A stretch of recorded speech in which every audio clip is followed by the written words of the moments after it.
In today's video, I'm going to show you how to log out of Mobile Legends. To log out of Mobile Legends, simply open up your game first. From the main homepage, tap on your profile picture at the top left-hand corner.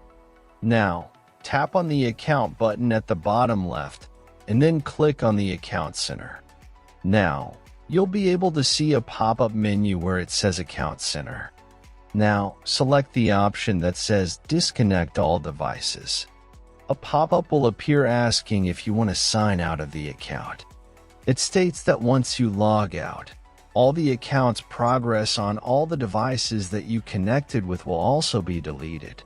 If you sign out of the account, you'll need to enter your Moonton account password or log in via a third party again, so that you can get back to your account. Tap the Confirm button in the pop-up to log out and tap on OK again in order to confirm. Soon after you hit OK, you'll be able to log out of Mobile Legends. I hope this video is helpful. If it was, give it thumbs up and consider helping me reach 1,000 subscribers so I can make more tutorials. Thanks for watching.